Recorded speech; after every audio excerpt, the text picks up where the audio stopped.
इस एपिसोड की स्टार्टिंग में हम लोग गोल्डन वी को देखते हैं। कियाना के गुस्सा हो जाने पर वो कहती है तुम मत बोलो, तुम्हारी बॉयफ्रेंड अभी भी मेरी कब्जे में है। तो कियाना ये कहते हैं उसके ऊपर अटैक कर दिया था, क्या ये मेरी बॉयफ्रेंड नहीं है? तो लिंग भी अपने ग्लेस फ्लेम से उसके ऊपर अटैक करते हुए कहता है ये मेरी गर्लफ्रेंड नहीं है। तो गोल्डन वी कहता है तुम्हारी हिम्मत कैसे हुई एक सुंदरी को धमकाने की?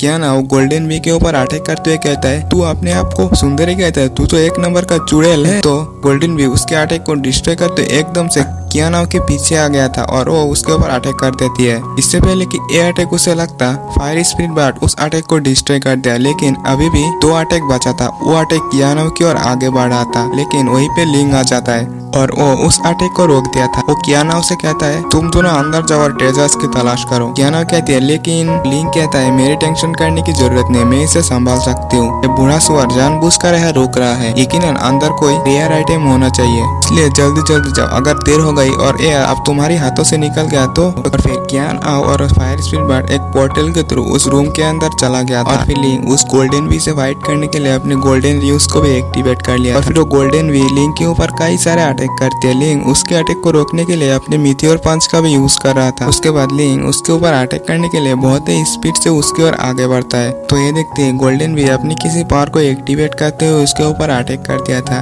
और कई सारे स्पिरिचुअल शॉट लिंग के पीछे ही पड़ जाता है। तो लिंग एक जगह पे आकर रुक गया था, तो वो स्पिरिचुअल शॉट लिंग की चारों ओर घूमने लगा था। गोल्डन वी कहती है क्यों मेरा ये अटैक खराब नहीं है ना? तो लिंग कहता है एक गुदगुदी करने के लिए तो अच्छा है और वो उसकी ओर आगे बढ़ता है। तो ये देखते ही गोल्डन वी कहता है तुम इंसान भी ना हमेशा झूठी बोलते हो, और वो अपनी सभी स्पिरिचुअल शॉट की डायरेक्शन सीधा ही लिंग की सील के ऊपर कर देता है। तो लिंग अपनी पावर का इस्तेमाल करते हुए उसकी सभी स्पिरिचुअल शॉट को डिस्ट्रॉय कर दिया था। वही देखते हो गोल्डन वी अपनी किसी मिस्टीरियस पावर को एक्टिवेट कर लेती है, जिससे उसकी जो विंग्स थी वो भी बड़ी हो गई थी और वो अपनी पावर से पहले से पावरफुल स्पिरिचुअल शॉट बनाकर लिंग के ऊपर कर देती है। तो लिंग ये देखते अपनी डिवाइन शॉट को बाहर निकाल लिया था, यानी कि वही ब्रोकन शॉट, जिससे एक एनर्जी अटैक उसकी ओर दे मारता है। एक ही अटैक में उस गोल्डन वी का अटैक तो डिस्ट्रॉय हो ही गया था और उसकी वहीं पे खत्म, टाटा बाय बाय, और वो सीधा जमीन पे उसकी जो विंग्स थी वो बाहर निकल आई थी और वो इस गोल्डन विंग्स को अपने पास रख लिया था। फिर लिंग उस पोर्टल के थ्रू उस हॉल के अंदर आ गया था, जिसके अंदर ट्रेजर्स के लिए बहुत सारे लोग फाइट कर रहा था। उनमें से एंशियन गनम की यंग मास्टर को दिखाया जाता है, जो की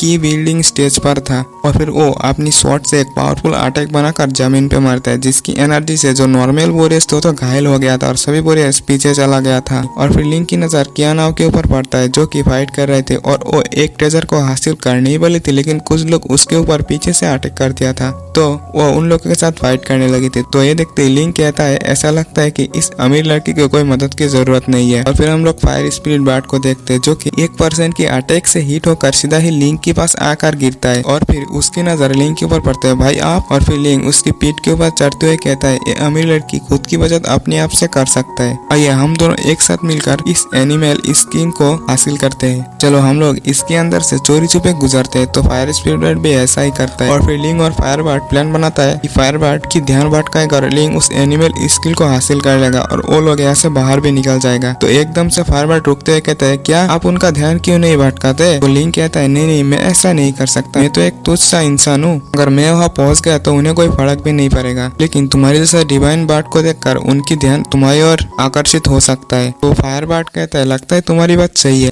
तो लिंग अपने प्लान के हिसाब से एक जगह पे जाकर छुप जाता है और फायर स्पिरिट बर्ड उन लोगों की ध्यान भटकाने लगता है और वो अपनी किसी पावर से उन सभी के ऊपर अटैक कर दिया था। और फिर हम लोग वहीं पे कोल्ड मॉस्किटो को देखते हैं, जो कि सोल रिदम की लेवल 6 पर और 5 खड़े मेंबर ड्रैगन एलिफेंट था, ये भी सोल रिदम की लेवल 6 पर था। और कोल्ड मॉस्किटो कहता है एक पक्षी जिसके सिर पर बाल नहीं होता, तुम्हारी हिम्मत कैसे हुई ऐसा करने की? तो फायर बर्ड गुस्से में उनके ऊपर अटैक करने के लिए आता है। तो कोल्ड मॉस्किटो अपनी कोल्ड नीडल से उसके ऊपर अटैक करता है, लेकिन फायर स्पिरिट बर्ड उससे बड़े ही आसानी से डॉज कर लिया था। तो ये देखते वो dragon elephant fire spirit bird के सामने है तो एक पंच मारता है और फिर से एक किक। तो ये देखते लिंग कहता है अरे नहीं ये तो इससे पहले ही पिट गया। और फिर वो फायर स्पिरिट बर्ड गुस्से में अपनी बारमिलियन बर्ड फ्लेम को एक्टिवेट कर लिया था और उससे उन लोगों के ऊपर अटैक कर दिया था। वो दोनों मेंबर एक शील्ड बनाकर उसके अटैक को रोकने लगा था और फिर लिंग सोचता है यही मौका है और फिर वो उन एनिमल स्किन को लेने के लिए आगे बढ़ता है। तो 2-3 मेंबर उसके पीछे जाता है, लेकिन वो गोल्डन रियोस का इस्तेमाल इस्तेमाल करते उन दोनों को पीछे कर दिया था। और फिर लिंक उस डेजर को लेकर पोर्टल की ओर आगे बढ़ता है, तो कियानो भी वहाँ से दूसरी डेजर को लेकर उस पोर्टल की ओर आगे बढ़ता है। तीनों ही एक साथ पोर्टल से बाहर निकल गया था। तो ये देखते हैं वो एंशियंट गानों का यंग मास्टर गुस्से में उनके ऊपर अटैक कर दिया था और एपिसोड भी यहीं पे एंड हो जाता है। तो जिसने भी